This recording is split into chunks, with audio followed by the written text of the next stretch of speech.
Yung ganitong ulam tapos nagmamantika yung pagkaluto, kahit kaunti lang ilagay mo sa kanin, talagang mapapakain ka ng marami. Meron tayong karne ng baka na hugasan ko na rin yan at hiniwa ng maliliit yung sakto lang. Tapos naglagay ako ng baking soda. Heto kasi yung magpapalambot sa ating karne. At hahayaan natin yan kahit mga 15 or 20 minutes. Isunod namang hiwain itong sibuyas.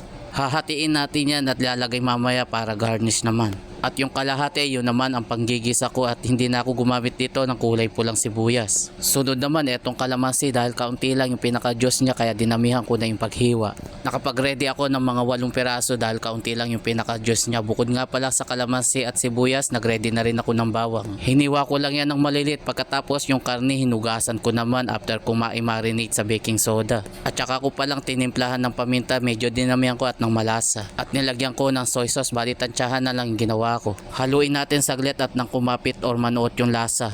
Maganda sana dito kahit mga 1 oras para siguradong nanonood.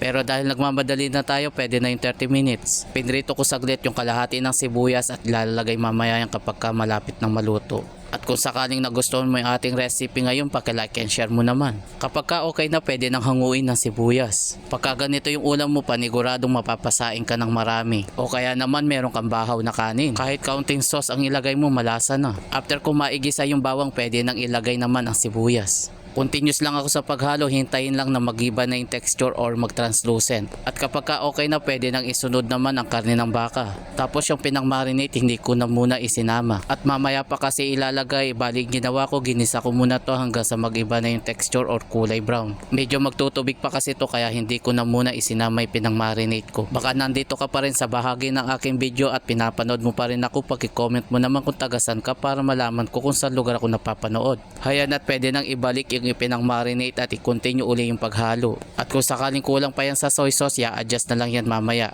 Tapos hinayaan ko lang ito ng maluto ng gusto hanggang sa magmantika na yung karne. Heto at medyo nagmamantika na, kapag kaganyan na pwede nang ibuhos naman ang calamansi juice. Nakulangan pa ako sa soy sauce kaya dinagdagan ko yan ng kaunti, di ko na lang naipakita. Sunod naman timplahan ng MSG. At i-continue uli yung paghalo at lulutuin na lang natin yung kalamansi. Para mas lalo tayong ganahan sa pagkain, hayan at naglagay naman ako ng siling pula. Ewan na lang kung hindi ka talaga gaganahan sa pagkain. Tapos nilagay ko na rin itong kalahati na sibuyas.